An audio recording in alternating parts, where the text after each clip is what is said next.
오늘 우리에게 주시는 하나님의 말씀 보도록 하겠습니다.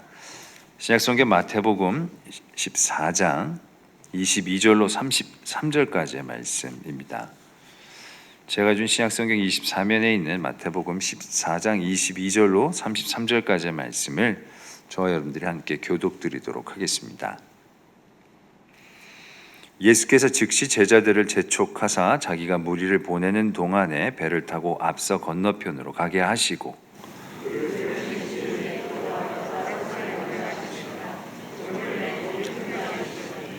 배가 이미 육지에서 술이나 떠나서 바람이 거스름으로 물결로 말미암아 고난을 당하더라.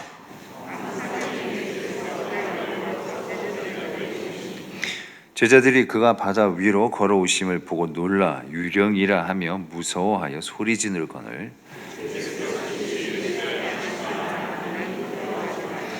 베드로가 대답하여 이르되 주여 만일 주님이시거든 나를 명하사 물 위로 오라 하소서 하니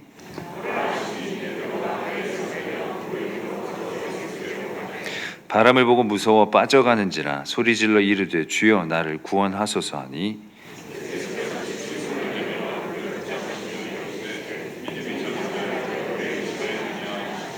배에 함께 오름에 바람이 그치는지라 배에 있는 사람들이 예수께 절하며 이르되 진실로 하나님의 아들이로소이다 하더라. 아멘. 하나님의 말씀입니다. 저는 유치부 아이들과 함께 예배하고 있는 황현수 목사라고 합니다. 오늘 말씀을 준비하면서 제가 고등학생일 때 모 교회에서 일본으로 비전 트립을 떠났던 것이 생각이 났습니다. 비행기를 타고 간 것은 아니었고요. 부산까지 버스를 타고 가서 배를 타고 12시간 정도를 이동한 후에 일본의 시모노세키 항구에 도착하는 일정이었습니다. 처음으로 해외에 나가게 되어서 정말 설레기도 하고 또 큰 배를 타다 보니까 이곳 저곳을 구경하면서 즐거운 시간을 보내기도 했습니다. 그리고는 이제 시간이 흘러 잠을 자고 있었는데 많은 어지러움이 느껴져서 잠에서 깨게 되었습니다. 제가 탄 배는 승객을 500명 정도 싣는 큰 여객선이었는데도 그날 파도가 정말 심해서 바이킹을 타는 것처럼 많이 흔들렸습니다. 미리 멀미약을 먹었지만 멀미약이 소용없이 저를 포함하여 많은 사람들이 멀미를 호소하기도 했습니다.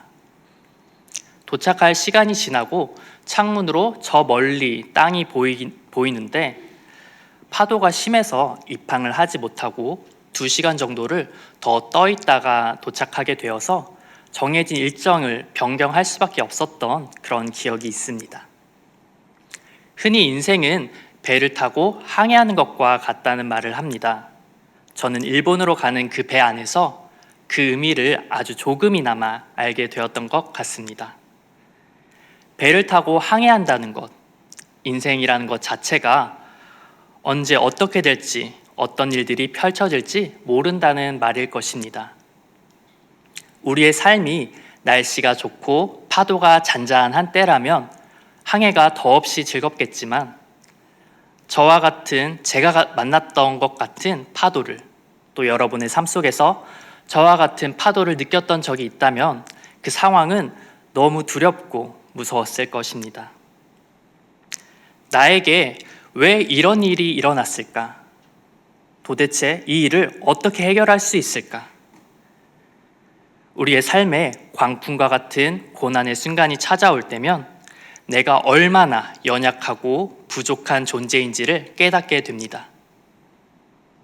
말씀 속 광풍을 만난 제자들처럼 나를 둘러싼 수많은 어려움 속에서도 오늘 방송으로 또 이 예배 자리를 지켜 나오신 모든 여러분들을 축복하며 오늘 말씀을 통해 깊은 은혜를 나눈 시간 되기를 소망합니다.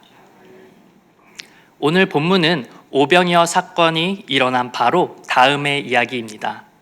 오병이어, 보리떡 5개와 물고기 2마리로 5,000명이 넘는 사람이 먹게 된 놀라운 사건이었습니다. 예수님께서 떡을 떼어주시고 제자들은 그것을 무리에게 나누었습니다.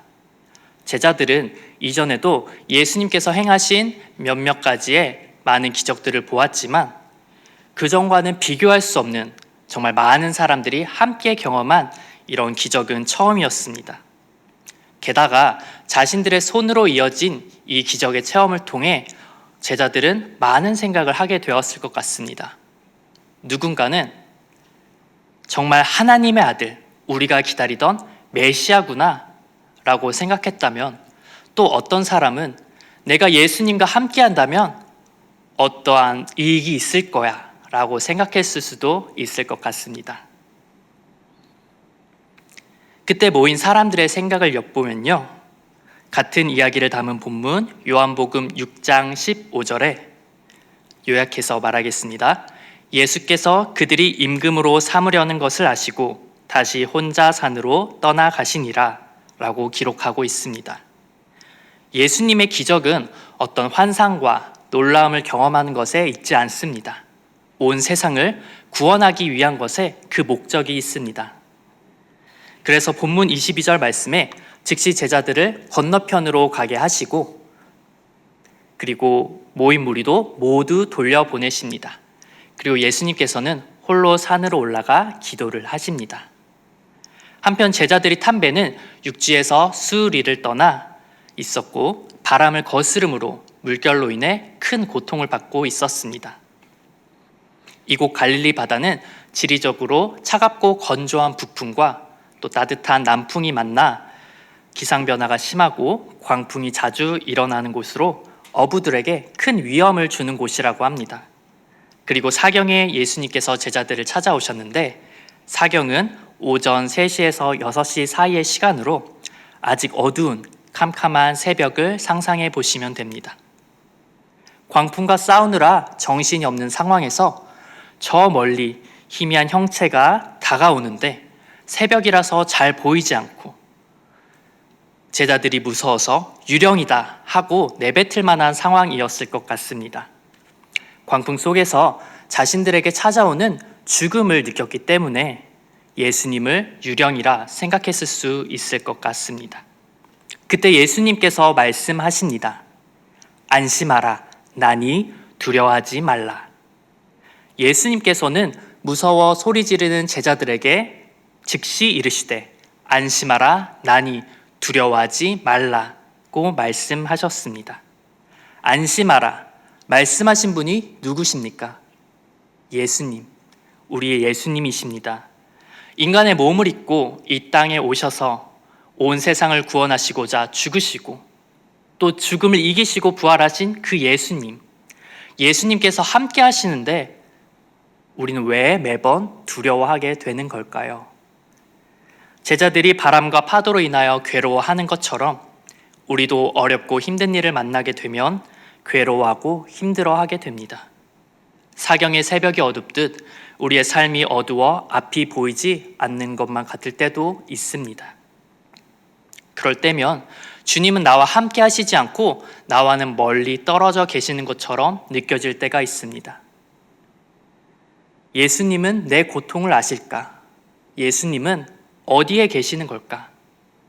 그런데 우리는 그 답을 잘 알고 있습니다. 마태복음 28장 20절의 말씀입니다. 볼지어다 내가 세상 끝날까지 너희와 항상 함께 있으리라. 아멘. 예수님은 우리의 모든 것을 아시며 우리를 도우시고 인도하시는 분입니다.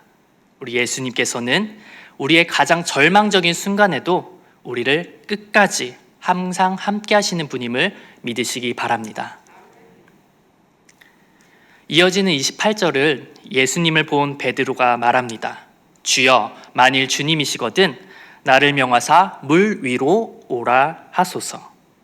이것을 의심 섞인 말로 볼 수도 있지만 예수님께서 오라 말씀하신 것을 볼 때 베드로가 그의 믿음대로 행할 것을 요구하는 것으로 볼 수 있습니다. 만일 베드로가 물 위로 그의 발걸음을 내딛지 않았더라면 우리는 그가 물 위를 걷는 장면을 통해서 오늘 믿음에 관한 교훈을 배울 수 없었을 것입니다. 왜냐하면 믿음은 물 위를 걷는 것과 같기 때문입니다. 믿음의 결단을 한 베드로는 이제 배에서 내리고 물 위를 걸어서 예수님께로 향하게 됩니다. 이것이 영화의 한 부분이라면 저는 이 부분이 가장 감동적인 장면이라고 생각합니다. 그런데 세상의 상식으로 보면 정말 이해가 되지 않는 부분이기도 합니다. 광풍이 있는 바다에서 가장 안전한 곳은 어디일까요? 바로 지금 타고 있는 배이겠지요. 그 출렁이는 바다에 누가 발을 내밀겠습니까? 광풍 속에서 배에서 떨어지지 않으려 배를 꽉 잡고 있지 그 바다에 뛰어들 생각은 쉽게 할 수 없습니다. 그런데 그 상황에서 베드로는 정말 놀라운 믿음의 결단을 하게 됩니다. 어떻게 보면 정말 믿음의 가장 단순하고도 명확한 본질을 보게 됩니다. 예수님을 그저 믿는 것, 그저 따르는 것. 그렇게 믿음으로 나아갈 때 불가능한 일을 하기 시작합니다. 그러나 예수님을 바라보며 물 위를 걷던 그가 눈을 돌려 바람을 보았을 때는 어떻게 되었을까요? 무서움을 느끼고 물에 빠지게 됩니다. 그러므로 그는 소리를 질러 외칩니다. 주여, 나를 구원하소서. 예수님께서는 베드로에게 즉시 손을 내밀어 그를 붙잡아 주십니다. 그리고 이렇게 말씀하시지요. 믿음이 작은 자야, 왜 의심하였느냐?